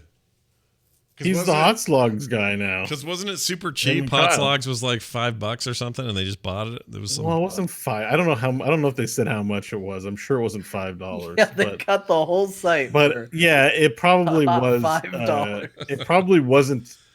It probably was an opportunity. You know, one was saying like, "Hey, Garrett, you got $1 million to buy Hot Slogs." You know, like I'm pretty sure it was a deal that worked. I don't know. I don't know anything about. I'll bet it was about it $1,000. otherwise. I bet it was $1,000. Can I go there now? Let's see. Yeah, I think. Well, it was offline for quite a while, but I think it's come back online after. Yeah, I don't think they have 100% functionality that they're targeting, but they have a lot of it. And I remember their last update they gave was, I think certain things aren't working quite yet, but they're getting there. Deathwing. I mean, the main list with the win rates here, the win percentage, just on the initial home screen here, Deathwing is a 64% one. Let's find who's Jaina. Jaina. 48% win rate, so you're fine playing her. Okay. Versus a slightly low win rate. You don't have a massive advantage playing Jaina, but if you're in that like 45 to 55 range, you're fine. Oh my gosh, look at Diablo down at 40 now. You got Maev is at 32.4%. Ooh, Deckard 36. Yeah, I mean, you got to keep in mind too that you got to cut that up by skill level. You got to cut that up by people that are better with the character and play it a lot can perform better than someone else. It really just depends on a lot of things. So I don't know. All right. I don't know. But anyways, that's stuff we used to talk about. It's also really ugly. Oh my god, Sonya's third in the win rate on this list though. Yeah. That makes Sergeant Hammer second. I've been playing a ton. It's funny. I didn't look at this list. I've played like mostly Sergeant Hammer, Sonya, and Hanzo. Those are like my three that I've just been spamming games with. And it's funny that two of the three are in the top three list. And I'm like, oh, I get it. Wow. That's hilarious. Yeah. Hot Slogs says Amish tech support. I love the idea of an Amish tech support. It's an amazing idea. Great name. Although I disagree with your negativity toward Hot Slogs. All right. Well done. Keep playing that Heroes, man. There's nothing wrong with that. Let's do this now. That's a good question. Time for an email. Got this from a listener named Ken, who says, idea for a new drinking game. Take a shot every time Scott talks about MMOs and forgets Final Fantasy XIV exists, and it's amazing. Throws Gul'dan's dirty loincloth in your general direction. Ken. Well, Ken, I know it exists. I know. And everyone who likes it. I'm not into it, so I don't think to mention it when I'm talking about ESO or something else. I only ever talk about the ones I know or that I play. It's not like I'm sitting around going, oh, yeah, can't wait to get back into that. What was the one with all the girl boobies? It's the one with the... What are we talking about? The MMO that's... No, not World of Tanks. The one, MMO with the tons of half-naked everybody's in them, and it's super... Well, I don't know if it's still popular. I don't remember the name of it. But anyway, that's the... Desert Online? No. Well, okay, even that. The reason I don't bring up that game is I'm not playing it, but Bo brought it up because he plays it. I play ESO here and there. I play WoW. Like, those are my two. Like, I don't play Final Fantasy. I'm sure it's great. Everyone who talks about it loves it. I'm just not playing it. So, that's all. Hey, Scott, you're allowed to not play Final Fantasy. Thank you. I give you permission. Now everybody has to let Scott not play it. Well, as the one guy here who has played it, right? Yeah.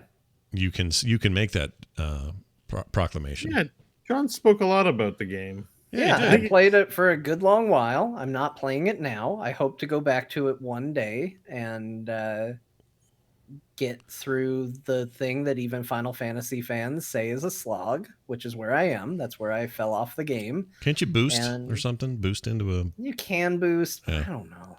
I mean, I guess at this point I would be paying to boost through the slog. Yeah. But I don't know if I want to pay money to skip, 10 levels to just get out of this slog. Yeah. I'm sad there's slog at all. No one wants slog. Yeah, apparently they're going to cut it. Apparently that's on the chopping. Oh, is it? All right. Well, then when they do that, I'll poke my head in. That's when I'll look at it. Because that's what's held me back every time. They're like, oh, you should play it. Now, there's this one, just so you know, there's this whole part that is miserable and takes 50 hours. I'm like, okay. No, thanks. It is true. There is a lot of that. And that's the thing. Final Fantasy, let me just say this. Final Fantasy XIV has the greatest community for an online game I've ever experienced. Everyone there was extremely nice. I have people that just check in on me now. They're like, hey, how are you doing on the Final Fantasy XIV? Are you still playing it? And I go, nah, I kind of fell off. And they're like, that's okay. That's, it's good that you had a good time. I'm glad you enjoyed it. Like, they're the nicest people in the whole wide world. I love that community to death. But you do one thing that's not great. and that is you said like, okay, now the base game's okay, but it gets really good at the expansion. And then when I got through the base game, you were like, surprise, I know you've invested hours and hours and hours into this game, but it turns out there's this little in-between period that's awful. Yeah. And we didn't tell you about it up front, but it's where you're at now. And you just got to get through that, and then it gets good.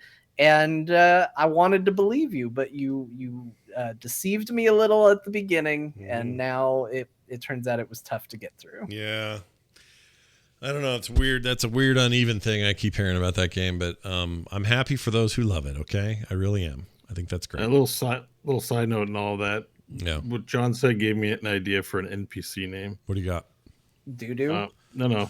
You'll Okay. find out on There'll Be Dungeons. Is it Barry? Jill. I'm not revealing it. I'm just shouting it out. I just assumed doo-doo because it was a case where I said two funny words and it was the same word. I like when you said doo-doo. Yeah, okay, I'll say it. But it shows up on TWBD, act surprised. Okay, go. It's doo-doo one thing. I knew it was doo-doo. You said one thing, but like doo-doo one thing. His first name's doo-doo, last name's one thing. Doo-doo one thing. I like it. Yeah, I like it too. What race is this NPC? I cannot wait to meet Doo-doo Wanting. That's amazing. It kind of strikes me as a gnome. Yeah, it's gnomish. I am Doo-doo one ting. Oh my lord. Something like that. Oh, I mean, let's not go that far. Let's workshop the voice a little bit. All right, one final email from Yelly is his name. It says Yelly is his name. Anyway, or girl, I don't know. It says Yop. That's how it starts. Okay, we're off to a good start. Yeah, Yelly here. Used to play crap ton of Caesar 3. Ewans have a suggestion of something similar and recent, and I could be playing. Greatly missed the discussion around HOTS, but love the show and will listen always. Love Yelly. Well, Yelly, I don't know what you mean, except when you say, okay, so Caesar 3 and all those old Impressions games like Rise of the Middle Kingdom, Zeus, what was the whole Pharaoh and the other one, the Pharaoh follow-up. Those were amazing city builders. I love those things so much. Oh my gosh, they're some of my favorite games ever. I forgot they existed until you brought them up one day, and then realized I played a ton of them. Because they were great, man. Mm-hmm. They were so good. I still crack open. I have a 4K hack for Rise of the Middle Kingdom that lets me play it on a 4K monitor in widescreen. I bought the game on Good Old Games for like $2. I still have the CD somewhere. I just love those games to death, and I would kill for more of them. So the one I was talking about recently that made me feel like those games, but it's not the same. So I just want to make this clear. It's not exactly the same, but it's that Surviving the Aftermath game that's in early access from Paradox Entertainment. The city building bits of that feel very reminiscent to me of those old games. It's got a lot of other stuff going on. Plus, the setting is not an ancient thing. It's not a time, period piece. It's definitely set in the future, but it's definitely got some vibes going on. I think that's the one you're talking about, or that I had mentioned. But I would kill for a revival of those. Somebody is supposedly working on a something of the Nile, like Pharaoh thing. Ooh, because Pharaoh's the one I played. Yeah, Pharaoh's great. Maybe of all of them, my favorite setting. I think the best playing one was Rise of the Middle Kingdom, but the Pharaoh one had my favorite vibe. And I can't remember the name of it. Something of the Nile. That was before I moved to the desert, so the desert was still a novelty to me. I was like, "Oh, look at sand." Yeah, right. Yeah, exactly. Never seen that before, and then now you've seen too much of it. But yeah, it's I can't find it. It's something of the Nile, but it's supposed to be like a spiritual successor to that game. There are people involved with it that were on that original game. What I saw looked pretty neat, and I can't remember the name, but if I can find that, I'll bring it up on a future show. But yes, Yelly, I believe what I was talking about was Surviving the Aftermath on Epic's desktop game store. There you go. All right, that's it for emails. Hey, if you want to send us a message, it's real easy. Go to the website. So it's not an email address. A lot of people are confused by this. Don't be. It's easy. Just go to the website and click contact. Go to frogpants.com/core, and then there's a little contact button. Beep, hit that. You fill out the thing. Boom. Bob's your uncle. You can be just like Yelly and Ken. The Adventures of Yelly and Ken. Also, Yelly, what does yop mean? Why would you say yop at the top of the email? Does anyone know what that is? Did I miss the memo? It's a positive exclamation. Is it? Yop? I've never heard yop. We're going to talk, Yop is a yogurt drink here in Canada. I don't know if you have yops down there. We don't. No. You must have a different brand, but it's like yogurt that you drink, not eat. Is it YAW? Oh, yeah, no, we have some of that from... We have it's YOP for yop. Okay, YOP. But I guess it says the same thing. Because we have like Dannon drinkable yogurts. We have those. Yeah, that's probably what it is. It's drinkable yogurt. Up here, it's yop. Yogurt drink. Here it is. I'm going to just pretend it stands for you are wonderful people. Oh, yeah, look at that. Yoplait makes it. Okay, we have that brand, but I don't know if we have Yop in the actual, this product. But Yoplait is big name down here. Okay, so it's just they branded to Canadians with a different name. Basically. Yeah, it must be. Strawberry flavored. Yeah, it looks all right. I'd drink that. Yeah, it's good. It's probably less yogurt and more sugar than it should be. But I ate a whole tub of Activia on the weekend. That's good for your guts. It's hard to stop eating that stuff. That's good for your guts. Maybe that's why my back hurts. It could be. Maybe you've flared up your. Have you ever had your appendix out? I'm trying to think the last time I took a dump was.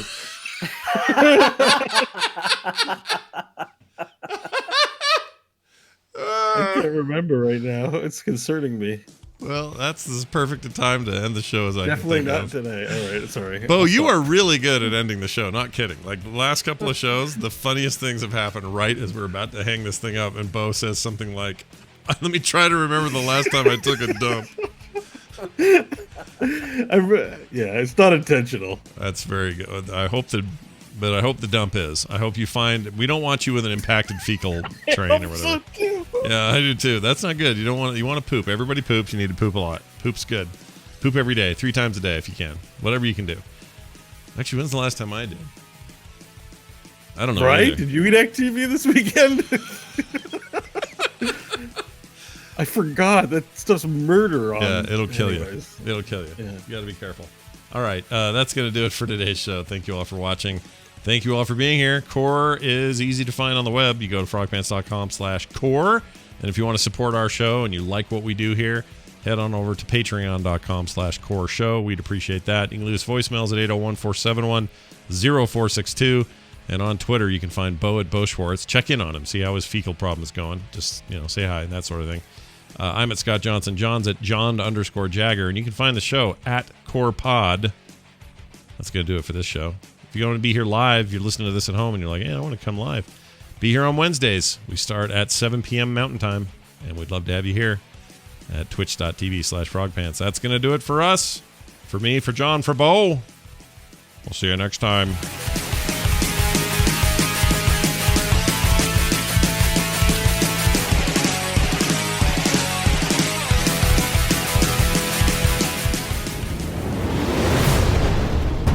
This show is part of the Frog Pants Network. Yes. Get more at frogpants.com.